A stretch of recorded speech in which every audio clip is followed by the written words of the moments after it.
पापा जी पैदल आ ही रहे थे कि यहाँ पे ना ऊपर से पत्थर गिरने शुरू हो गए। कभी आपको दिखाऊंगा कि हमारा टीवी कैसा है, पुराना सा है, बड़ा डब्बा सा। पहाड़ में पानी निकलता है, ये निकलता पर निकलता कहाँ से है। पूरा चारों ओर कोहरा लग गया है और माँ की तैयारी भी हो चुकी है पुराने घर पे जाने की, और मेरी बारी है इस पूरे घर की सफाई करने की अच्छे से। ठीक था, बाय बाय।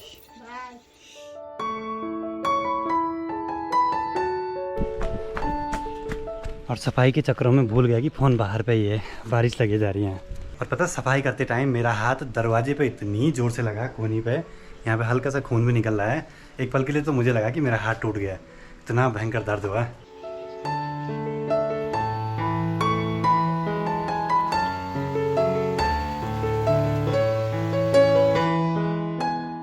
सबसे पहले आप सभी को मेरा प्यार भरा नमस्कार। मेरा नाम है आलोक राणा और स्वागत है आप सभी का देवभूमि उत्तराखंड के इन खूबसूरत पहाड़ों से। अभी सुबह के करीब 10:30 हो रहे हैं और आज के दिन की शुरुआत भी हो चुकी है। हल्की फुल्की बूंदाबांदी हो जा रही है और सामने तार पे ना घुघुतियाँ बैठी हुई हैं, कुछ अकेले बैठे हैं, कुछ जोड़े में बैठे हैं। काफी गजब का माहौल बना रही है। और यहाँ घर के पास में देखिए सामने पहाड़ों के नजारे क्या खूबसूरत से दिखाई दे रहे हैं। आजकल खेतों में पूरी हरियाली हरियाली है, पहाड़ों पे सफेद सफेद बादल लगे हुए हैं। तो पिछली वीडियो में जब हमने ये मिरर यहाँ पे इंस्टॉल करा था तो एक भाई का कमेंट आया था कि भाई इसको बंदर तोड़ सकते हैं या हिला सकते हैं, तो सिर्फ ऊपर ही कीलें लगी हुई हैं। तो सोच रहा हूँ कि नीचे से डबल साइडेड वाला टेप लगा लूँ। तो चलिए जी, ये वाला काम भी निपटा दिया है। डबल साइडेड टेप लगाने से ना बिल्कुल भी नहीं हिल रहा है शीशा। अब कोई ज़्यादा ही जोर से हिलाएगा तो तब तो पूरा ही टूट जाएगा। मेरा टाइम टेबल अजीब सा है। घर वाले सुबह निकल चुके थे अपने अपने कामों पे और मैंने अभी तक नाश्ता नहीं करा है। तो इन खूबसूरत पहाड़ों के बीच नाश्ते का आनंद लेते हैं। तो अभी यहाँ पे मेरा काम यह है कि अगली ट्रिप की तैयारियां करना, मतलब स्क्रिप्ट लिखी जा रही है। जिस जगह पे मैं जाने वाला हूँ वहाँ की इन्फॉर्मेशन जुटाना बहुत ज़रूरी है। तो स्क्रिप्ट ऐसे लिख रहा था। बाकी पिछली वीडियो में कमेंट आया था कि भाई चश्मे लगा के ब्लॉग कीजिए, तो कुछ ऐसे हैं। बस ये कंप्यूटर पे काम करने वाले चश्मे हैं। आज तो दिन के टाइम पे अभी तेज वाली धूप लग रही है, जबकि बादल भी लगे हैं। तो ऐसा सीन है, अब जरा जल्दी से निकल पड़ते हैं पुराने घर की ओर। देखिए, अगर पहाड़ों में ना घोड़े खच्चर ना हो तो यहाँ काम चलना ज़रा मुश्किल सा है, क्योंकि रोड से चढ़ाई पे किसी गांव तक सामान पहुँचाना, राशन पहुँचाना।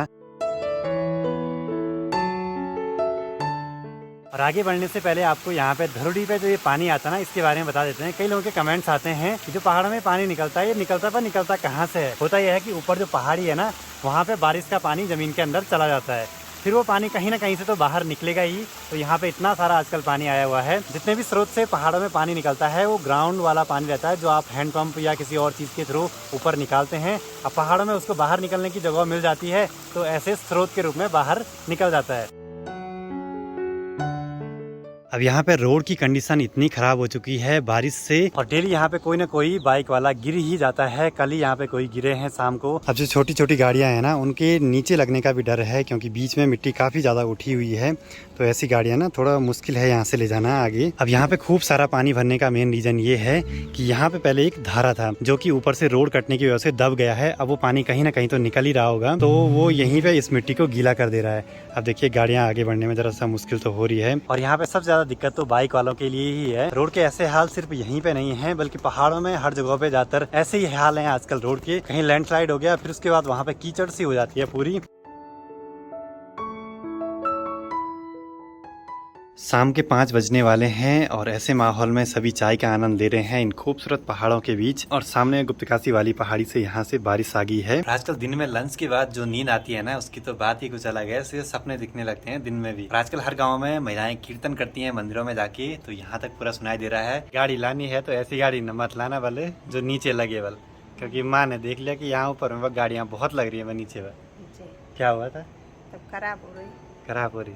माँ को चाहिए बड़ी बड़ी गाड़ी। मैंने कहा बड़ी गाड़ी महंगी भी आती है, बड़ा पैसा कमाओ, बड़ी गाड़ी लाओ। माँ की तैयारी हो चुकी है गौशाला के काम निपटाने की, क्योंकि सामने से बारिश आ रही है। आजकल मैं ना कुछ सोच रहा हूँ। माँ बोली तो कुछ सोचे जा रहा। मैं कुछ ऐसी चीज़ सोच रहा हूँ कि फ्यूचर में वो चीज़ मेरे पास होनी चाहिए। जिस दिन होगी उस दिन बताऊंगा कि क्या सोच रहा था मैं उस दिन। पर उस चीज़ के लिए ना बहुत मेहनत करनी पड़ेगी। जब तक गौशाला में ककड़ियाँ ना लगी तब तक तो ज़्यादा गौशाला जाने का फायदा है नहीं। जब ककड़ियाँ लग जाएंगी तब डेली भी जा सकते हैं। एक एक ककड़ी डेली खाएंगे आराम से। धारे में तो जा ही सकते हैं हाथ मुँह धोने के लिए। वहाँ पे जाके ठंडे ठंडे पानी से जब हाथ मुँह धोते हैं ना, तो एक अलग ही फ्रेशनेस का एहसास होता है।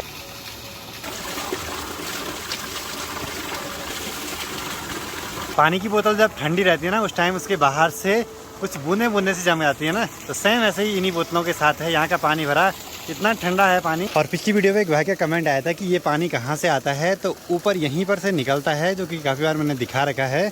और ये जाता कहाँ है, अभी यहाँ से होते हुए इस नाली के थ्रू, यहाँ से होते हुए मतलब इस घास के बीच से ये नाली बना रखी है, और यहाँ से इस रास्ते होते हुए यहाँ से सीधे नीचे खेतों के रास्ते जो मेन नदी दिखाई दे रही है नीचे, उसमें मिल जाता होगा कहीं, या रास्ते में कहीं कोई बड़ा सा छेद मिल गया तो उसके अंदर समा जाता होगा ये पानी। पहाड़ों में जितने भी स्रोतों से पानी निकलता है सब इकट्ठा होके नीचे मेन नदी में ही मिलता है। और ये है इस फोन का मेन कैमरा जिससे मैं अभी ब्लॉग कर रहा हूँ। मुझे पता नहीं कि क्वालिटी कैसे आ रही है, काफी नजदीक दिख रहा होगा, लेकिन जो क्लैरिटी है ना जो मेन कैमरे में ज्यादा रहती है। और ये है अल्ट्रा वाइड वाला कैमरा। और कई लोगों ने मेरे को ये भी पूछा है कि भाई आप कौन सा फोन यूज करते हो ब्लॉगिंग के लिए, तो नए लोग जुड़े होंगे तो उनको पता नहीं होगा। मैं यूज करता हूँ सैमसंग का गैलेक्सी नोट 10 प्लस 2019 का फ्लैगशिप फोन है, और अभी तक अच्छे से काम करता है। चलिए जी, माँ पापा भी आगे हैं गौशाला का काम निपटा के, और पक्षियों की अत्याचार तो चारों ओर सुनाई देती है। अब निकल पड़ते हैं घर की ओर।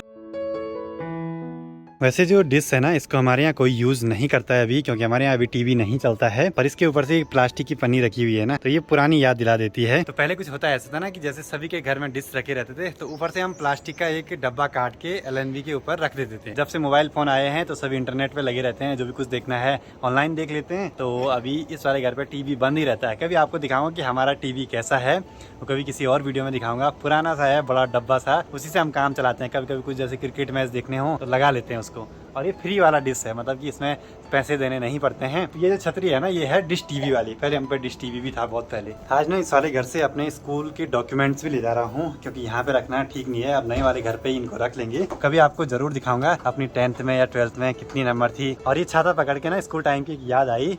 ऐसी छतरियाँ ना हमको तब मिलती थी जब हम थोड़ा बड़ी बड़ी क्लास में जाते थे, और बचपन में ना ऐसे खुलाने वाली छतरी मिलती थी, नॉर्मल वाली जो रहती है। और इनके ऊपर से जो ये ढक्कन सा लगा रहता है ना इनके टॉप पे, तो इसकी चोरी ज्यादा होती थी स्कूल में, ये वाला ढक्कन। और पापा जी ने इसकी एक सार बताई, अगर ये चोरी से बचाना है तो इस पे फेविक्विक चिपकाना है, इसको परमानेंट फिक्स कर देना है उस पे। और यहाँ पे एक ये आरू का पेड़ है ना, मतलब इसको मैंने ऐसे टाइम पे भी देखा है जब इसे बहुत सारे फल लगते थे, और आज इतना बूढ़ा हो गया है, इतना सूख गया है, तो उसे बस एक फल फिर भी लगा हुआ है। सोचिए, प्रकृति अपने काम पे लगी है, जब तक उस पे प्राण है, जब तक उस पे जीवन है। और इस वाले पेड़ से हमने काफी ज्यादा आरू खाए हैं। और आज यहाँ पे ना सिर्फ अपनी बाइक ही खड़ी है, लेकिन स्कूटी नहीं है। उसका रीजन ये है कि पापा जी ने अपनी स्कूटी ठीक सामने धार पे रखी है, क्योंकि पास में टूटा हुआ है, तो वहाँ पे रिस्क बना रहता है हर टाइम गिरने का।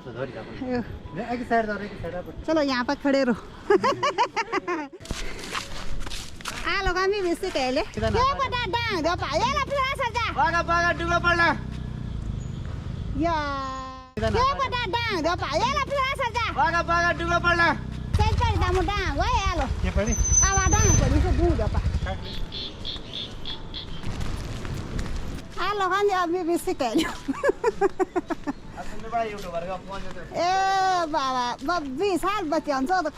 तो अभी कुछ ऐसा सीन है कि पास में ही पत्थर गिर रहे हैं खूब सारे। यहाँ पे सभी अपने भाई लोग मिले, जो कि कोई बाइक से जा रहे हैं, कोई घूमने के लिए जा रहे हैं। पापा जी पैदल आ ही रहे थे कि यहाँ पे ना ऊपर से पत्थर गिरने शुरू हो गए थे अभी, तो ऐसा डर है भाई यहाँ पे।